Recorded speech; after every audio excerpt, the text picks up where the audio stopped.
Hello friends, আমি দেবজ্যোতি। তো আমরা আজকে করব শুভশ্রী গাঙ্গুলি এবং শুভ্রজিৎ মিত্রের আপকামিং সিনেমা রায়বাঘিনী ভবশঙ্করীর একটা ফার্স্ট লুক ড্রপ করা হয়েছে। তো সেই ফার্স্ট লুকটা রিভিউ। তো আমার আজকে মুডটা অফ ছিল, আমি ব্যাডাস রবি কুমার দেখতে গেছিলাম, যেটা শো ক্যান্সেল হয়ে যায়। আর আনফর্চুনেটলি আমি একটা শর্টসও ড্রপ করেছিলাম। তো এটা দেখার পরে আমার মনটা বেশ ভালো হয়ে গেল। যে ফার্স্ট লুকটা ড্রপ করা হয়েছে সেটা খুবই জেনেরিক একটা ফার্স্ট লুক এবং এআই জেনারেটেড। এবার আমরা দেখতে পাচ্ছি যে রানী যিনি, মানে রানী ভবশঙ্করী, তিনি দাঁড়িয়ে আছেন এবং ইসলামিক যারা ইনভেডার তারা অ্যাটাক করছে। তিনি এক হাতে তরোয়াল আর এক হাতে ঢাল নিয়ে দাঁড়িয়ে আছেন। খুবই জেনারেটেড, মানে খুবই জেনারিক একটা এআই জেনারেটেড ইমেজ। সেটা নিয়ে আমার কোনো এক্সাইটমেন্ট নেই। আমার এক্সাইটমেন্ট হচ্ছে দ্য প্রজেক্ট ইট সেলফ। কারণ এই যে গল্পটা মানে শুভ্রজিৎ মিত্র বলতে চাইছেন, এবং শুভ্রজিৎ মিত্র কিন্তু আরো একটা অ্যানাউন্সমেন্ট করেছেন, সেটা হচ্ছে দ্য কুইন্স অফ বেঙ্গল বলে তিনি একটা ট্রিলজির একটা অ্যানাউন্সমেন্ট করেছেন। তার প্রথম সিনেমাটা আমরা সবাই জানি, সেটা হচ্ছে দেবী চৌধুরানী। সেটাতে শ্রাবন্তী চ্যাটার্জি আর প্রসেনজিৎ চ্যাটার্জি আছেন, যেটা নিয়ে আমি তো পার্সোনালি ভীষণই এক্সাইটেড। সাহিত্য সম্রাট বঙ্কিমচন্দ্র চট্টোপাধ্যায়ের অমর সৃষ্টি। এবং এই সিনেমাটাও কিন্তু, এটা কিন্তু পুরোপুরিভাবে একটা ঐতিহাসিক সিনেমা। এবং রায় বাঘিনী ভবশঙ্করী, তার যে life, she was a bad ass. মানে আমি তার জীবন সম্পর্কে খুব সামান্যই জানতাম, আমি পড়ছিলাম। মানে হার লাইফ ইজ ফ্যাসিনেটিং। এবং দেবী চৌধুরানীর গল্পটা হচ্ছে 18th সেঞ্চুরির গল্প, 18th সেঞ্চুরি আর্লি 19th সেঞ্চুরির গল্প। যে সময় ইংরেজরা আর কি ভারতবর্ষের আর কি তাদের আর কি কবজা জমাচ্ছে এবং আস্তে আস্তে একটা রেবেলিয়ান তৈরি হচ্ছে, আস্তে আস্তে একটা প্রতিরোধ গড়ে তুলছে, স্বাধীনতা সংগ্রাম। সেখান থেকে Devi Chaudhurani late 18th early 19th সেঞ্চুরির গল্প।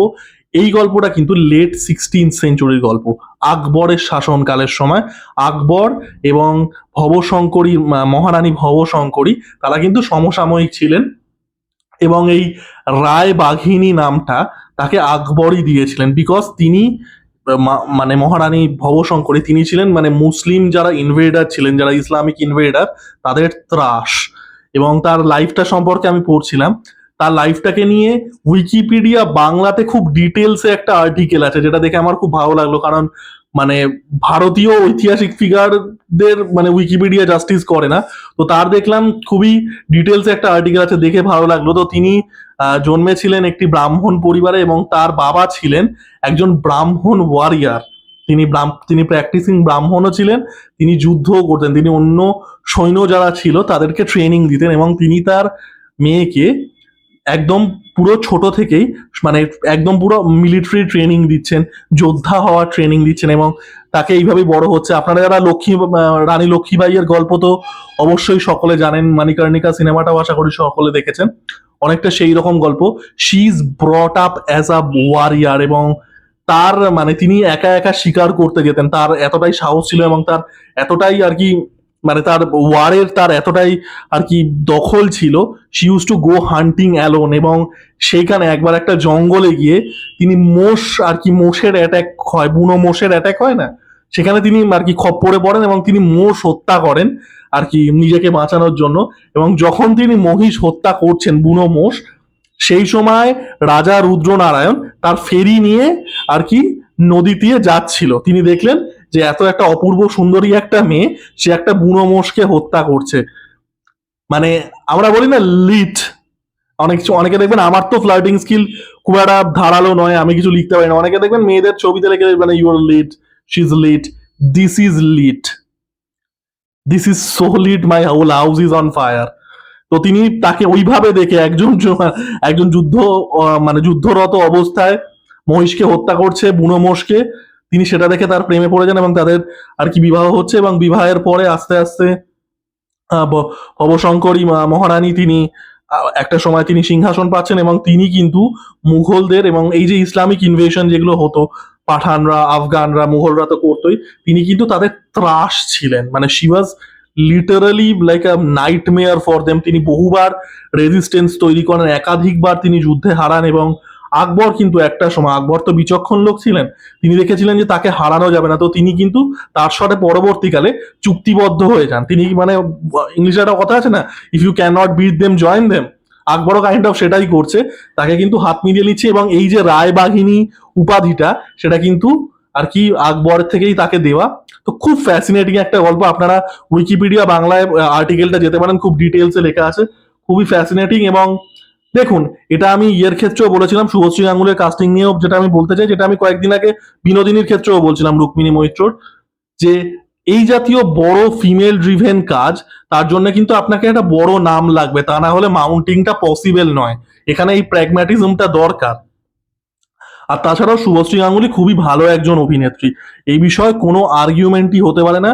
শুভশ্রী গাঙ্গুলি খুবই ভালো অভিনেত্রী, সেটা আপনারা শুভশ্রী গাঙ্গুলির কেরিয়ারের শুরুতে যে সময় রিমেক সিনেমা হতো, আপনারা সেই সময়কার সিনেমাগুলো তুলে দেখে নিন। অনেক ক্ষেত্রে, এবং এটা অনেকে রেগে যাবে, তার পারফরমেন্স কিন্তু মেল কাউন্টার পার্ট যারা, সেটা দেবদা হোক, জিৎদা হোক, অঙ্কুশ দা হোক, তাদের থেকে বেটার। তারপরে তিনি একটা বৌদি ক্যান্টিনের মতো কাজ করেছেন, যে সিনেমাটা আমার পার্সোনালি বেশ ভালো লাগে, ইন্দুবালা ভাটের হোটেলের মতো কাজ করেছেন। তিনি কিন্তু অভিনেত্রী যথেষ্ট ভালো, এবং এত মিটি একটা চরিত্র, এই যে এরকম একটা ব্যাড অ্যাস রানীমা, একজন ভারতের ইতিহাসের চরিত্র, বাংলার ইতিহাসের, বাংলার গর্বের একটা চরিত্র, এটা কিন্তু শুভশ্রী গাঙ্গুলিকে দারুণ লাগবে। এবং সুব্রজিৎ মিত্র অসম্ভব ভালো একজন ডাইরেক্টর, তার সিনেমাটা, এটা আমি যখন দেবী চৌধুরানীর ক্ষেত্রেও বলেছিলাম, অভিযাত্রিক সিনেমাটা আপনারা যারা না দেখে থাকেন অবশ্যই দেখুন, দুর্দান্ত একটা সিনেমা।